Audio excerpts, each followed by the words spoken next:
Not the worst ideas. You know, post 4, post 5 Marcy seem to win a decent amount of their games. And that's absurd. So what if we just injected more farm into us as we hop into game 1? Let's find out. As Vitaly is going to be running some post 3 Marcy. It almost feels like we forget this hero can be flexed more or less anywhere, just because of how frequently it is a support.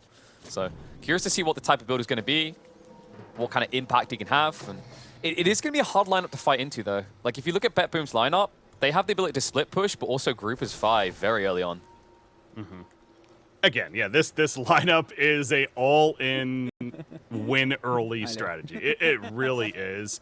Now, both sides, to be fair, because it goes back to the Kunkka final pick on the side of Hokori, neither one has that traditional sit back and farm, wait to get that, and then carry the game. So I guess both teams a bit on the clock, and that's maybe where Hokori is almost matching that idea against BetBoom and factoring in that they feel even more confident that they're going to have the stronger earlier mid-game anyways, which I do see the reasoning. They have a ton of counter push with this lineup. 4 of the 5 heroes bring quite a bit to the table in terms of pushing out these Treants, the army of Beastmaster, etc. So I don't think this push for BetBoom is going to be as strong as they hoped for, basically. I think there is one element to consider in that push that's hard for Hokori to answer, and that's the Shadow Shaman. They don't have a great Serpent Ward clearer. Like, the best thing you have is Snapfire with a quick little Shredder to pop a few of them, but outside that, DP doesn't attack very quickly, Marcy has to get close, and... Wait, what did... Oh, did he just begin the... the observer catching it, I love it. Yeah, the courier getting sniped in the base thanks to the tree, and that's just some clever stuff there. Oh, it's been clever stuff. Great hook, Roger. Wow. He's in a bad spot. This is what I'm talking about, KP. Lumi is a hook master. Yep. You know what makes that even more hilarious? Look at that ward. That ward is not a Radiant ward.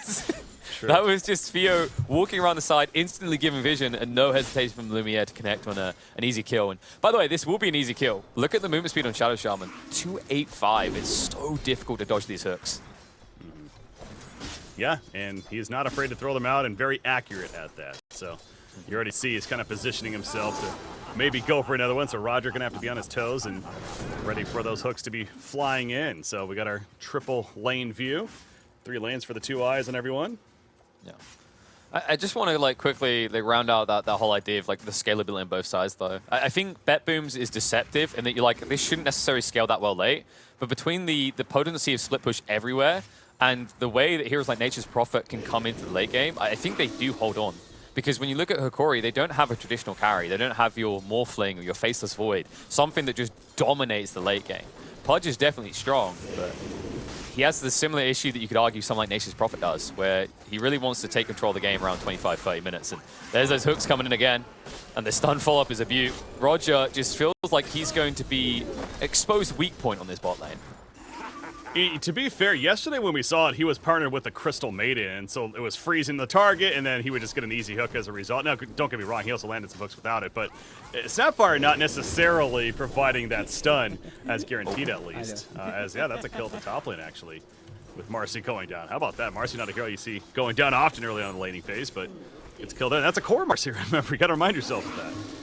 Yeah, I think they jumped him and got him low just before he got level 2. So you can see he's got a little bit XP past that, but nothing more. And oh god, speaking of getting more XP as well as more kills, it's happening again. Okay, so we got to address this now. Like, I'm sorry, Roger, we got to highlight attention on this because that's 3 deaths in a row. What could he have done different here? I think. Oh, no! Oh my god. Okay, no, scrap what I was going to say. There's nothing he could have done different. Lumiere's just a god. I wasn't lying, KP. Lumi is a hook master. I said this going into this. He's a fisherman. And he's definitely back. He really, he's just back to back to back. I mean, to your point about Roger, though, obviously catch a beast match there. Yeah, that's one thing. But I don't know. Roger just, it's almost like he can't not go to the lane. But, man, it's tough. I don't know what he does. So this is what I want to highlight. If you check Roger now, he finally got what he needed. He probably should have started from a Windlace. You know, I'm not a pro, right? So like he had his justification for his iron build, but Windlace would have given the movement speed to try and dodge these mid-range hooks. Look at his movement speed now. 305, that's respectable. 285, like you're an old man with a walking stick. You could just tell he's moving left and right constantly. It's like you really see the APM kicking in as now the 3 deaths later. It's like I really got to be on top of this, don't I? So, all right. So laughing at their misfortune. It is tough. Oh though. no, God! Oh, right. He's going to stay alive. I mean, that was almost big brain out Soniqs. He got new regen coming out, got Mango. He almost got the kill, but Sorip level 1 wasn't good enough. The crazy part, actually, is if Soniqs just waited and used another decay, probably would have still killed Gardic. He's dead, right? It's just yeah, he's definitely going to get him. He's going to waste all of his time. Good kill, though, overall. That brawl's been going on for a long time. But just a quick thought in this bot lane, by the way. If you look at Roger's build, he went for a point in Shackles. This seems like a good idea, but it doesn't work when they're on a 2-on-2. And as I'm talking about that, 2-on-1 in the mid lane, Analog. Showing you the power of the Nature's Prophet, even as a core. Yeah, trying to go for that kill, but will teleport the traditional way back to the top lane and continue his farm up there.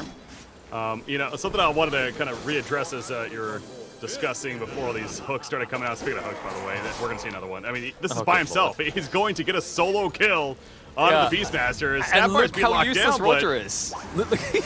He's going to die as well. Oh no, Roger, you tried, you got so far, but in the end, dare I say it.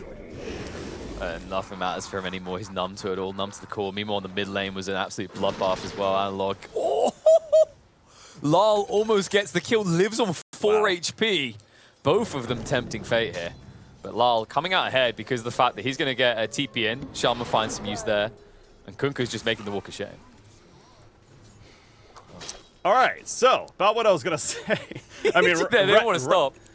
Rat Dota is always a thing, and it is always the presence, and I think that's kind of the potential that I do like of BetBoom, that even with all this potential counter push on the side of Hokori, and Nature's Prophet, especially in that position 1, and even Beastmaster, we know what farm that he could potentially have, obviously not the greatest of starts this game, that will always be a factor. So that's where I give BetBoom at least the solid chance of having a shot in this game, but overall, do like Hokori's chances.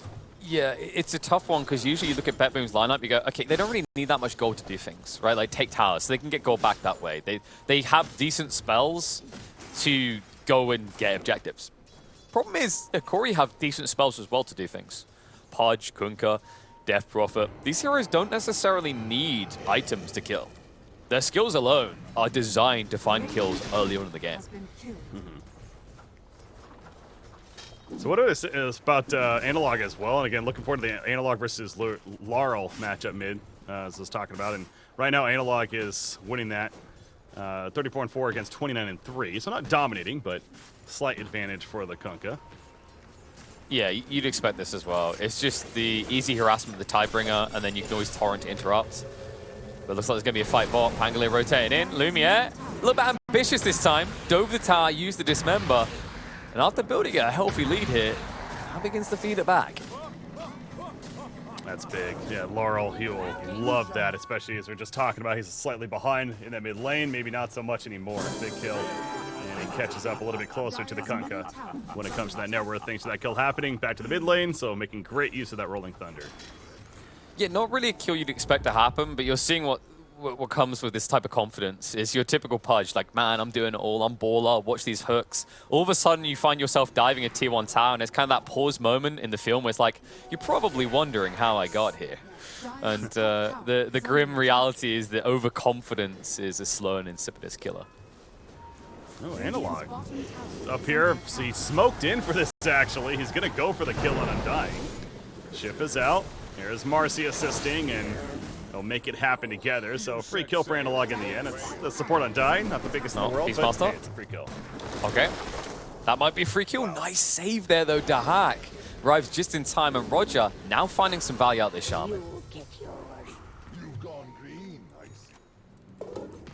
Good kill for NP. He's building that Desolator. Going to pick up the Blightstone at least, so a lot of work to be done, but he'll have some very strong right click with that item choice.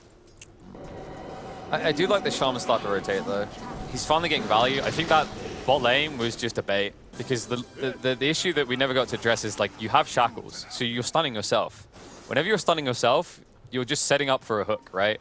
So if you don't address the Pudge, you can't come and do anything in the bot lane. But this Pudge is almost just unaddressable. He's got Vanguard already, and this hook, come on! Dahak next on the hit list. What an absolute beautiful start to this game out of Lumiere. Yeah, this is, no matter how this game finishes, KP, you think about Respect banning the Pudge, honestly, in game number 2. I don't know, maybe in the first 2, but definitely in the next set of bans. It's I would put that up there as a high potential. I think they definitely have wiggle room for it, considering they prioritized a Morphling ban in the first phase of this game. So yeah, maybe switch that around. I mean, I know Morphling can be spooky. I don't believe BetBoom have picked it at all so far, though. I don't think it fits with their playstyle. Like, if you can see it here again. Like, every time they make these drafts, the heroes they're given to Dahak are present and able carries. Morphling can participate if he's forced to, but doesn't want to usually. While things like Visage, Nature's Prophet, Batrider, of course, are going to show up early. How about Marcy? Can't forget about, again, being the off lane. Vitaly has the phase boots and working on the BKB. So, again, usually what you'd see at a support Marcy, but just gets it much faster is the idea. And she is well on her way to building a BKB now. It feels more or less like Tusk, right? It's the same logic. Like, yeah, you can play at pos 4, but if you play at pos 3, I mean, we can get these items quicker. We can get the Blink Dagger. We can get the Ags at a decent time. And the impact is definitely going to be felt. I think the difference is the same with Primal Beast. You're seeing with all these heroes, they have more or less the same build in a pos 4 versus 3 or 2 role. The difference is they get it so much earlier that they almost become unassailable. Yeah, she's just pushing out that top lane pretty freely right now. It's just Undying up there. That's trying to deter her, but not doing a good job at that, unfortunately. Laurel trying to farm a Diffusal Blade on the Pango. It is also kind of interesting, again, seeing this Death Prophet in that support. Maxing out the Spirit. Oh, top lane. Well, that Marcy may have been a bit gluttonous with where she was farming. Soneko even hanging around to help out the kill, not even phased by the threat Marcy presents. Good kill, though. And, it's this Nature's Prophet, man. Like, I think people kind of forget how active this hero can be when they don't see it for a long time. Well, and that's the absolute strength of BetBoom. I mean, sure, the push is great. There is that counter push on the other side, so it weakens it a little bit, but it's the gank. It's the out of nowhere, that global presence, going back to the Hawk on the Nature's Prophet. He has that teleport, the reach of Beastmaster once he gets more involved, of course, Shadow Shaman, especially if he gets an Aether Lens, etc., right? And Pango certainly brings that to the table as well. So it's that if they're going to be isolated on Hokori's side, BetBoom needs to capitalize and make kills like that happen on Marcy. It's also cool the way that BetBoom is splitting the map. You've essentially got Roger babysitting Lala at all times, and then you've got Beastmaster on his lonesome. This is done intentionally because now what happens is if one of these two positions takes a kill and gets in position to push a lane, the hack can show up and enable that push. So there's a very big threat for Hokori that if they don't posture correctly, they're going to forfeit a lot of towers. And at that point, this big network lead they've built up will start to just fade away. Curious where Analog was going to go with his build as mid lane. Rolling Thunder, they're going in, KP.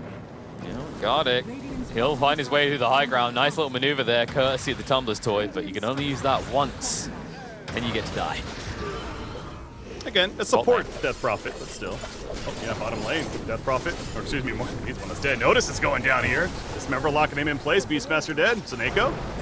He's going to get pulled back in for the X-ship combo. The hook just whiffing Roger right there. Very close call, but they'll easily take the tombstone kill on top of that. So ends up being really, in the big picture, a 2 for 2. Yeah, they're feeling themselves here for good reason. Like, these fights are good out of Hokori. They're answering in kind every time BetBoom makes a maneuver, and they should be able to. We mentioned this in the draft. Their heroes don't require items either. And actually, like, the big issue for BetBooms is BetBooms, they've got this kind of saturation of together we all do great things. But it almost feels like you more or less have to finally intertwine their elements, right? Like, if you can only choose 2, you're going to choose 2 select members for BetBoom. Meanwhile, on Hokori's side, I feel like if any 2 heroes turn up, they can get vengeance. They're going to get vengeance on this tower in the mid lane. Popping the Exorcism. I think it's the first time we've seen it this game so far. Again, support Death Prophet. But wait, they're going to Roche. 7 now. Yeah, they're going to follow up Roche. This is a really good play, actually. It's going to be scouted out, but they won't hesitate. I mean, just look at the confidence Hokori have. Their heroes are so tanky and hard to kill that if they just stand here, BetBoom come and fight, they'll lose. Well, Nature's Prophet scouted them with the Treants, but yeah, to your point, they're pretty confident they can't really do much against it. Yeah, and you can see, instead they were trying to extract the kill mid, but Kunker's not an easy kill. This is easily a tier 1 tank to defend.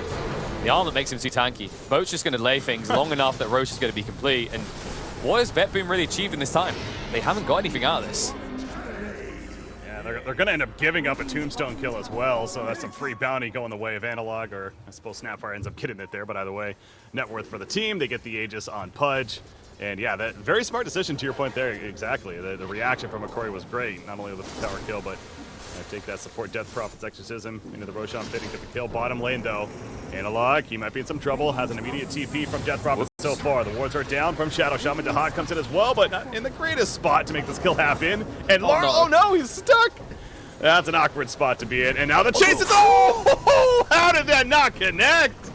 Just like a fraction of a second difference of TP out. They will catch up to Pango though, thanks to Marcy, and I think that might be the end of the chase, but still, oh, Death Prophet. Or excuse me, Nature's Prophet. I think Dahak could feel the whoosh by the side of his head as he completed that TP out. That was way too close for comfort. Great counter-attack coming out from Corey, and you see the issue. It's happened twice in a row now. BetBoom are trying for the hardest kill in the game. This Kunkka is not an easy kill. Even when he doesn't have both, even when he does have both, it's impossible like they tried mid lane. They thought now that wasn't there, they can make a dive. A dive on a tier 2 in a situation where you're up against a Kunkka with armlet. That's a dangerous game they are playing, especially with the counter-attack that Hokori has at their disposal. Great play, and now they look to plow forward and take some towers away, because one big issue for BetBoom, one area that they should always be in control, is creep equilibrium, right? They should have all waves pushed in with these heroes. But when you forfeit fights so frequently as they are, Hokori with their funky draft start to actually get the ability to shrink the map against you. Radiant's top tower is under attack. I love how Kunkka's just roaming around with 300 life or so, but again, he's got that armlet toggle ready for an engagement if it breaks out, and an engagement very likely going to happen soon. Roger gets smoked on, got the sheep off immediately, and the shackle, so he's delaying this, but eventually going to get X-pulled back, and credit for the kill there. Oh, Thunder comes out. Pudge, bit ambitious, just two of them here taking a tower. Italy's going to go down, and Pudge is going to come up into a mess bigger than probably even he can deal with. He's going to try, though. Dismember. Oh, my lord. He might find a kill for it. Yes, with the reinforcements to hack, they'll at least kill off the Pudge, but he should not have even got this one.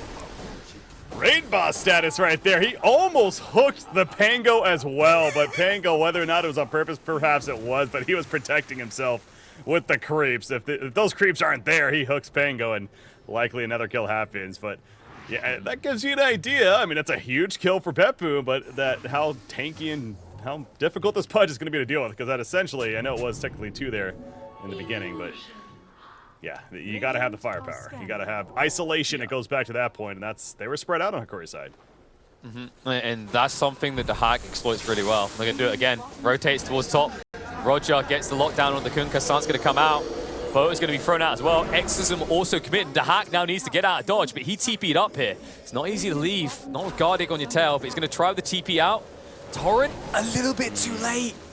And Analog, he didn't have the level 4X, so he couldn't get in range to stop him. Radiant's middle tower is under attack. Gardic still wants more, and Marcy is like, I got you, boo. Radiant's middle Catches tower up, rebound in, takes out Rasta once again. Yeah, and usually you'd be like, oh man, that's so bad. Exo used, we didn't really get anything for it. You got one small kill. More importantly, that kill also contributed a very big cooldown. They used Serpent Wards, so overall I'd say this is a kind of net even exchange, as it was both the supports committing the push power abilities. So Beastmaster has his Dominator, the Vlad's offering. Going to be working on the Wraith Pact, actually. Just in line here, but bottom. It's been about a minute or so, KP, not even. That means more action's bound to happen. Dire's middle tower is under Analog. Corey in the game? Definitely. Yeah. Gonna miss that chance right there, though. Nature's Prophet TP's out, he's good to go. Blink now on Pudge, though. Another big item pickup to reference. Going bottom. The funny part about these drafts, by the way, is if Hokori had their way, there'd be even more fights going on. You can see that they're constantly hunting. The funky part is like that push that happened bot where they lost the Aegis and lost the Pudge was because they were still hunting for heroes at all times. And it's happening again. Top lane, there's going to be a reaction coming out. Blink in from Lumiere, instantly the Dismember forces out the Primal Roar, and Lal will just have to run away. They do at least clean up the kill on the DP in the end, but no way they can get the Pudge. No. Analog. Pango gets out. Okay, that little bear there saved his master, because if it wasn't for the clap, Analog would have gotten in range for the X that time. So, good little job there to get out. But man, overall, I think BetBoom, although there's a lead for Hokori, BetBoom are doing a good job of avoiding the biggest casualties, which I think is important because of what I just mentioned, that Hokori are full-on hunter kill mode. Kunkka going the one boot for each foot strategy. That's the phase boost to go with the boots of travel. As you do. I mean, phase boosts are just too good, you know? Yeah. But wants the power of the boots of travel as well, so they're understandable. Bot lane. Now, this is a weird one because Roger looked like he wanted that. He was hanging around here looking for a kill on Marcy. I think he was going to Hex into Serpent Ward and Shackles to try and kill her quick enough, but Ambitious playing near a tier 2. Oh my god. Okay, Lumiere, you said Ray Boss. That's appropriate. Look at him go. Snapfire's coming. He's got a cookie if need be. Yeah, he's fine. All right, just a free kill and he leaves. Well, you know, and I've also been looking at the stack over here, by the way, on the Radiant Jungle. The Radiant Ancients, that is, and the Triangle. That's a big stack. Oh, and lordy. I assume Hokori's going to go do that soon, whether it's Pudge or Kunkka, etc. It's a big farm. I can see the Kunkka taking it. I think it would be really good for his progression. He's going towards an AC next, which enables a lot of the team. Just buffs you up further. They are still hunting, though. I mentioned it. They, you know, Hokori came looking for blood consistently, and BetBoom want to oblige this time. Kisses are going to be thrown out. They ignored the Snapfire. Lumiere will make his escape. Yellowcore, different story. Or is it? It gets out. Never mind. The story is similar. It just got a little he's closer. out. Meanwhile, though, they're putting the bottom lane because Analog's going to take out Nature's Prophet in the immediate TP out and let the tips flow as well. You know what? What allows him to do that, by the way, is the Shadowblade pickup that he just got. Yeah. Yeah, and the fact is the BKB's on cooldown, right? So he doesn't have that available to just instantly get out. And we mentioned this already, like the Kunkka is the big threat factor to all this split push. Because he just arrives, hits the X, and you're not leaving. And BKB can't always be a reliable tool. The only hero that can actually get away with these more aggressive posturings is the Pangolier. Because if he gets X'd, he can roll up and just roll in Thunder away. That Shadowblade. Okay, come and play again. Well, Analog may have... He'll still get the kill. Nope. No? Okay. Not worth it. And that's a smart decision, right? He forced two cores. Yeah, and the Roll and Thunder. But, okay, here's the awkward part about that. Analog should have had the kill, but I'm pretty sure he X'd himself. Okay. I didn't notice that. Well, unfortunate. It was just Undying, so yeah, it's definitely not worth overcommitting for that kill. It's not the biggest in the world, but it's surviving is important there. So it's one of those moments where if it was a core you'd done that to and you'd X yourself, you're like, okay, I'm just going to leave. But you're like, it's an Undying. I can kill him quick enough. Luckily, he didn't bait himself into his death, as many people have after uttering the words, it's only an Undying. I can definitely kill him. Rasta is sitting down here at the bottom. He's got the vision up and trying to make sense of what they should be doing down here. He did it before. Yeah, he keeps doing this. He's playing under vision as well. Because he keeps, like, I think he just shoot himself slightly on the Radiant Cliff Ward on the bot side. Like, Roger's just trying to hunt for solo kills. He doesn't feel like he can contribute to what the other heroes are doing. And it makes sense, really. Because the hack just wants to TP rotate everywhere. And a Pangolier doesn't need guarding on his lane because he's either definitely dead or he's getting out himself. Bot lane. Uh-oh. What is this? This fight. Looks like quite a scrap is coming. Bo's going to come through to try and assist, but a little bit too late. Pudge goes down. Sharm's going to be traded out. And Analog, a little bit too confident here, I'm afraid. Primal Roll will lock him on the spot, and 2 cores of Hokori go down. Yeah, Pudge TPing down there thinking that they're the ones who are going to be setting up for a kill, but they did not realize the numbers that were actually there for BetBoom and also the ability Boots to travel this game as well as then teleport, of course, in Nature's Prophet. That's been a big factor, frankly, on both sides. So better for BetBoom right there. Seneko is going to die over at the Roshan pit area, but still BetBoom very satisfied with the outcome as it's also going to transition into the bottom tier 2 tower kill in their favor. Yeah. Yeah, and I think BetBoom were checking if Roche was up, and then Hokori were praying Roche was up. Because if Roche is up, they can make it a trade of a tier 2 to get their hands on Roshan, which is someone they'll take every day of the week against this Wrath, but unable to due to the fact they're still not up for another 25 seconds. Yeah, I think that also explains why the Kunkka went for Boots of Travel. I think it's more an answer to not just the Nature's Prophet, but the fact that the Pangolier has it as well. So if a fight does commence, they need to be able to show as many people, or to put it in Kuka terms, you need as many men on deck as possible. Yeah, you can see in the replay right there, the immediate regret coming out for Pudge as soon as he TP'd in. He saw the counter TP from Pango, was like, ah, crap. He tried to blink away, and it was just too late. The Hex came out from Rasta, and no chance to actually get away in the end. So yeah, very good execution from BetBoom, and this goes back to the point, you know, if they happen to get the isolation, and they certainly have the jump and the burst, etc., to be able to get these kills, and they're able to do enough so far to get themselves a great fighting chance and keep this one very close for the time being, at least. The seeds of fortune. And speaking of fighters, you'd expect to see this Marcy participate more. And that's kind of the weird part for me about the itemization. I like it, but so far Hokori have been just gank and spank attempting with the 2 Boots of Travelers. Imagine if they connected with Marcy as well.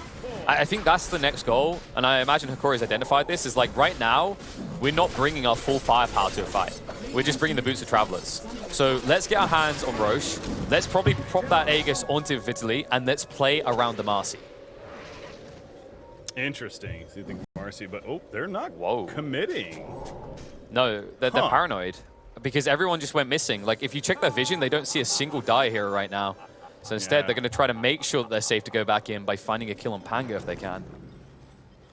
Yeah, so I understand how as a spectator, you know, we have that God vision, so it's easy for us to just say, what are you doing? Just kill the Roshan. But yeah, they are playing scared to ride in for good reason. Again, BetBoom has that ability to just jump you and catch you off guard. But they realize, okay, maybe we are good to go. They're going to go back in, and it's going to be a very long Roshan kill, but eventually they are going to make it happen. So they'll get that shard to go with the Axe as well. And it's going to be on Pudge. Both, in fact. Yeah, so part one, of this situation was my statement. Like, they were like, oh, we don't see any heroes, we're kind of freaked. Then they noticed Pango top, and I think what happened there is Hokori are actually secretly vampires, and they got thirsty. Because they instantly beeline towards Lal. Like, these guys are always looking to murder, and they might murder again. Lal. Uh-oh. Dismember's gonna lock him on the spot. No way he can escape quick enough. Great kill from Hokori. Dismember keeping him in place. Again, he also just got that shard, so now has the ability to target allies. We'll see if that comes into play as well. But the decreased cooldown in itself is pretty nice. Now a 15-second cooldown, already back up, good to go, and they're going to push top tier 2. But there is a pretty big bottom push. But yeah, you see right there, Kunkka just opens with an auto attack, and see ya, all those treants. So he alone is enough to kind of keep this push from being too effective. Yeah, I didn't really mention it before, but now this Ags pickup on the Pudge, it becomes truly apparent. There is an absurd amount of sustain on Hokori's side. You know, you've got this DP that can self-sustain with the Spirit Siphon. You've got Kunkka with the Rum buff, which is still insanely powerful even to this day after all the nerfs is encountered. And then you've now got a Pudge that can just save a low HP hero, not to mention the Marcy that can lifesteal back up. Like, this lineup is designed to sustain, and crazy detail on the other side, BetBoom don't have a Spirit Vessel builder. They don't have a natural Skadi builder. Unless you're talking about Nature's Prophet being like 6 slotted, which is still some way off. They don't have a solution to all this sustain. Yeah, that's very fair. Speaking of Nature's Prophet, he's got his Shadow Blade. He's working on Nullifier, actually. Go with that Desolator as well. So again, a lot more right-click damage than Nullifier. Could be a great tool to take advantage of as well, but now he's going to have to go up against the BKB Kunkka that was just purchased. And going to be flying out to him at least, and we see Hokori starting to get pretty aggressive now. Moving together, going fast as a team. Marcy's really in. Can't catch, though. They're beelining for that Undying. She just wants to participate, you know? Yeah, she even went for a blink instead of just rushing that bash that was originally queued up. So just trying to find a way of opening these fights up to enable the second layer. Oh, Rasta! Okay, the funny top part, lane. Yeah, he gets away. So the funny part to me is actually, like, something we didn't mention is that in the end, they gave the Aegis to the Pudge. I really did expect them to give it to the Marcy, just so that she can go in. Because it feels like if your Pudge dies, like, you know, the fight, everyone else is already dead, right? This should be the last guy to fall. Yeah, it's a natural idea, I think, that he is your front liner, though, technically. So you kind of, if you're going to be sieging, especially, then, you know, having him in the front. But I do see what you're saying, that Marcy is more of your true initiator, though, and giving her the reset capabilities, too, etc. But, oh, bottom lane, an analog. There's the pull back in, and again, as we say, just undying, but still, they will take out these trees. It's like Death Prophet's like, get them off me. Oh, big one top, though. The hack. Oh. Okay, he dodges. Leave me not able to find the hook. Counterattack coming in. Lal trying to respond here. BKB activated with Vitaly. Those can stand the ground up against Roger, who did commit the Serpent Wards. Won't get any value for it, considering how many heroes BetBoom rotated here as well. Yeah. Support's going down either side as Kartik is Lal. on jump mid lane. Hook. Okay, he dodged that miraculously so, and Vitaly's out of mana. I actually think Lal might get away with this. Nope. Psych! He spoke too soon. The blink comes up, and pretty easy kill for Lumi in the end. But it was a hell of an escape initially. Definitely credit deserved there for the initial dodge. But Yeah, he's porting now up here. He got to a try point where it's stop like, this. he might make it out, and then he's out of mana. Does he hook? Oh, I thought Pudge was gonna go for a blind hook there. No, so credit to him. I think Beastmaster was by a fraction out of vision. If you look, you can... Actually, no, I don't think they actually have any vision here. Yeah, so that would have been... No, they do. I'm right. Don't doubt yourself, KP. He had it on the high ground, but if you look at the vision, it's just out of range. He was just behind the tree to the right side. So dodges death more than he realizes. Dire's middle tower. I just love how... Like, it's got to that point like where people always get their wards right on top of each other, so sometimes you have to take a second glance to make sure you definitely saw vision there. You're like, is it just a sentry? Yeah. So it's got a double click in, and really a sentry, right? Undying, by the way, is going Axe, and it is getting pretty close. He already has 2 components, including the point booster, so another 1,500 gold he'll have it, and it kind of makes sense this game, especially against the Kunkka and really the Pudge. Yep. So interesting choice, but he is getting there. I mean, it makes sense against basically every hero in Hokori. 4 of the 5 heroes are strength, and then the other one is all about sustaining, right? This DP that wants to go in with Spirit Siphon, who wants to be able to stand there. So actually a really cool pickup. Just needs to play around these BKBs, right? Because you are dealing with triple BKB on the side of Fakira. Hokori, rather. Marcy, the game of who's going to blink first really, and Dahak is also hiding off to the side, letting his treants do work, push out the bottom. They're going to need to start getting those, dare I say, the Tinker wards up. It kind of feels like it, right? But you can never be certain. It feels like you have to cover so much ground. Like, Tinker wards work because Tinker's in a predictable area a lot of the time, right? Whereas this hero, you know, it used to be why it works so well against Tinker. Actually, pause that for big fight top. Pudge has been found. And he got overconfident here. I mean, this is kind of a bounce back to the lane where he dove the tower thinking he couldn't be killed. He needs to show a bit more respect to how strong BetBoom can be. Kunkka's also caught. The Dust. Pango initially going to be forced into BKB, but the Primal Roar immediately after means he's still locked down, and he is dead. So Pudge into the Kunkka kill. And BetBoom, all the momentum in the world right now. This, I mean, you see how where the positioning is. Like, Hokori continues to get killed when they're isolated. I mean, Pudge was completely by himself top lane. Kunkka was in there with the Silver Edge, scouting, and there's more. Even Penguin's coming in now. Roger's going to lock down. Finally dies. It's not going to be enough to save the Marcy, though. And Theolacor also still in some trouble. Going to be spotted by Dahak thanks to the trees, but now blocking himself. Although Laura wants the kill. He's not going to get it, though. No bash. Okay, yeah, he had his RNG for that battle. That bash came through, that saved the day, that gave the counterattack onto the Marcy. Otherwise, the Shaman, he's going to lock them down long enough that Marcy dies. There's not a fight you can take. Just great reaction in that situation from BetBoom to make sure that the Marcy can come out ahead in a situation where she would have otherwise dumped everyone. And now look at the knock-on effect. BetBoom, they're looking different today. I mean, they are being forced to play aggressive, but when that aggression backfires in Hokori, the difference is that BetBoom are getting key objectives. Radiant structures are fortified. I think the biggest glaring weakness for Hokori is their objective taking is weak. We knew that going in. Obviously, they have the exorcism, but on a support death prop, she's very vulnerable to dying.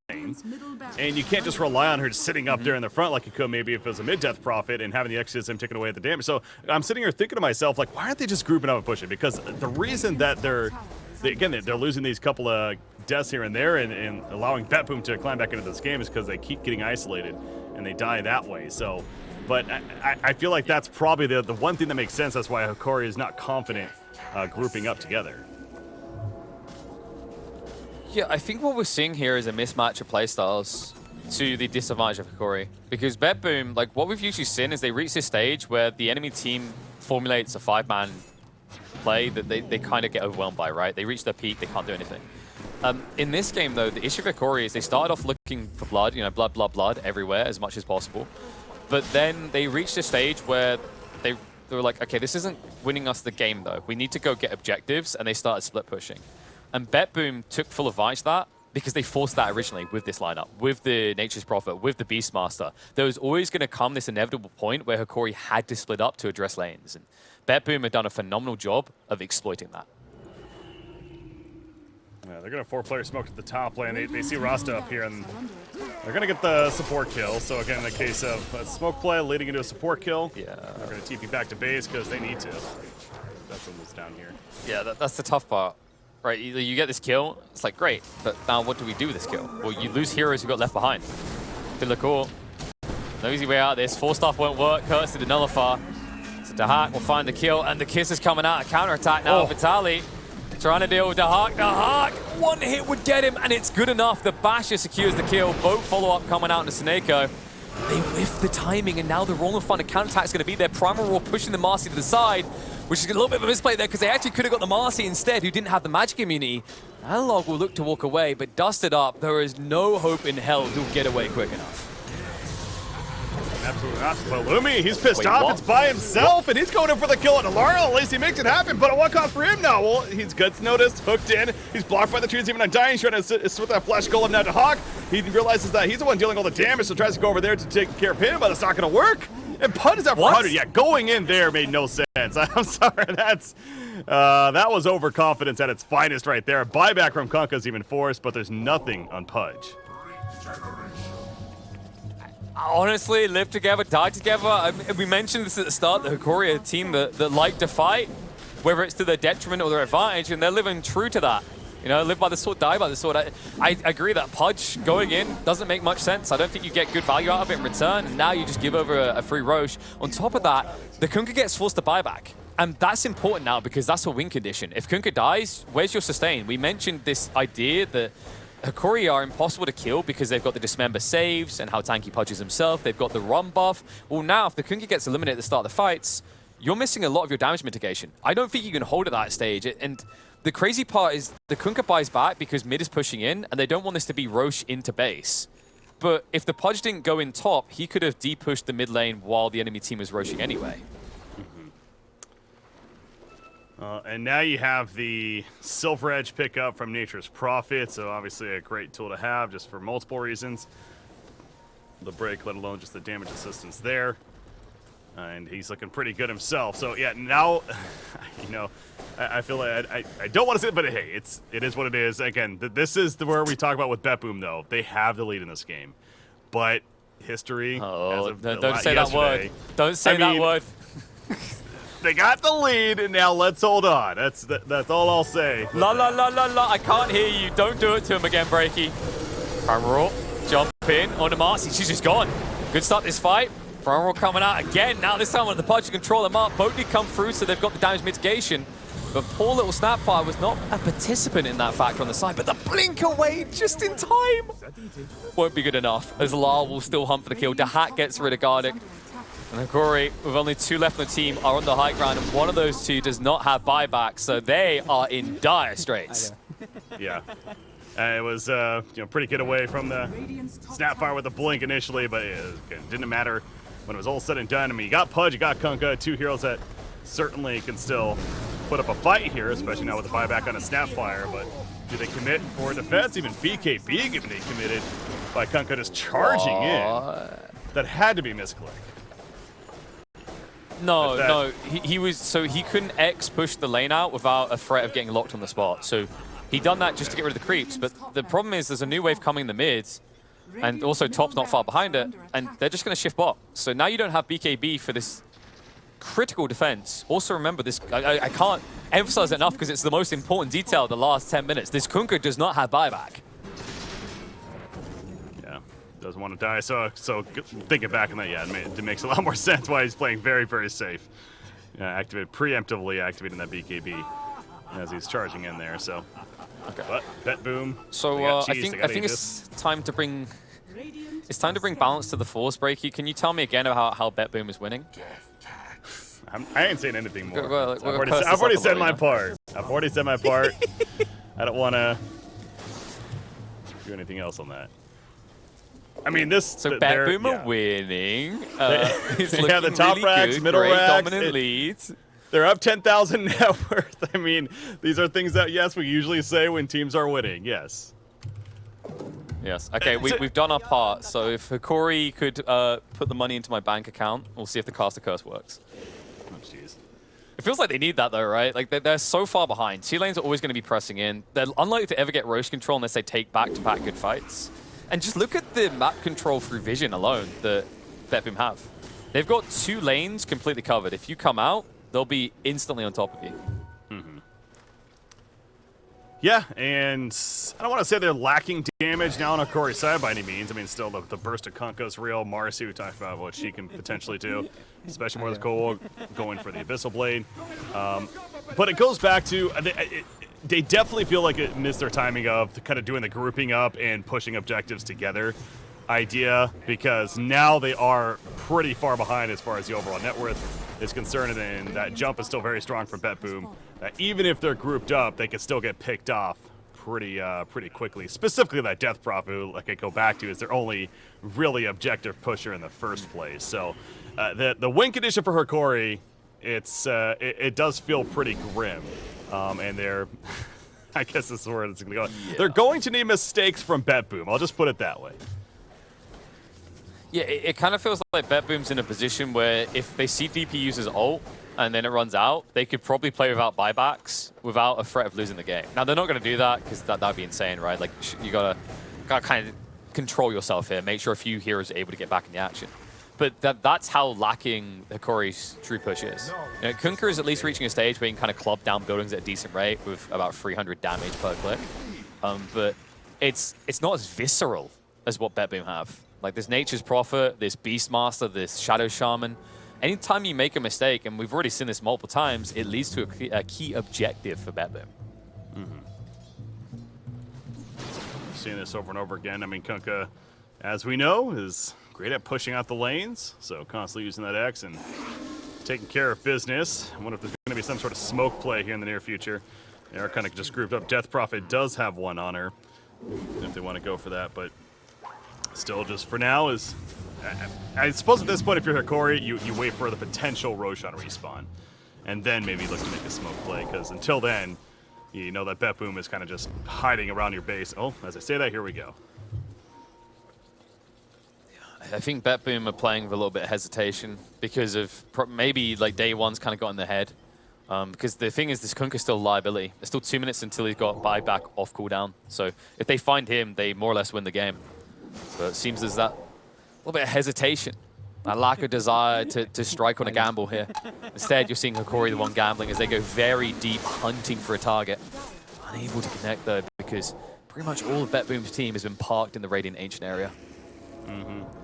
Yeah, they happen to guess the wrong direction. If they go north, then, you know, maybe a different story. But they went east instead, and as you pointed out, BetBoom was pretty much all north at that point. However, TPing in and almost caught. Yeah, take back the outpost. It's the danger of these long smokes, because as soon as the smoke runs out, you're probably under vision of BetBoom. At least on the return you're going to be. So unless you have a second smoke to get back to base, which you don't want to do, you either insta-TP out together, or you have to go this weird route round to get back to your base. I mean, just check specifically Dire Vision, you see what I mean. It's impossible to get back to your side of the map without being seen. Do they even have tier 4 items? No. Hokori, that's how choked they are right now. It's been about 4 minutes or so since tier 4 items have been possible to be picked up. And I mean, on BetBoom's side, they got all 5. On Hokori's side, they don't have a single one yet. The hack. They just boosted traveled in. They found a hack. This member's going to come out as well. They're going to commit the Exorcism as well. A big kill on this Nature's Prophet. They can get him. He turns around and at least takes the DP with him. Now the question mark is whether Lumiere can even get out, because BKB has already been used. He's going to die. The answer is no. In fact, look at Rasta. He catches Kunkka. He's like, guys, I got some food over here. Let's go. I got more. And they're going to get more. Kunkka, is that the dieback? No, he actually has the buyback now, but he got it back. They're going to need to. They're going to need to buy back, it feels like. Yeah, well, the Hawk's still dead, though. No, he's buying back.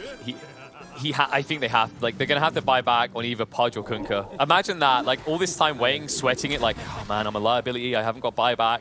And you might be forced to just use it as soon as it's available again. There you go. Yeah, so it's the Pudge. The Pudge is the one that's given over.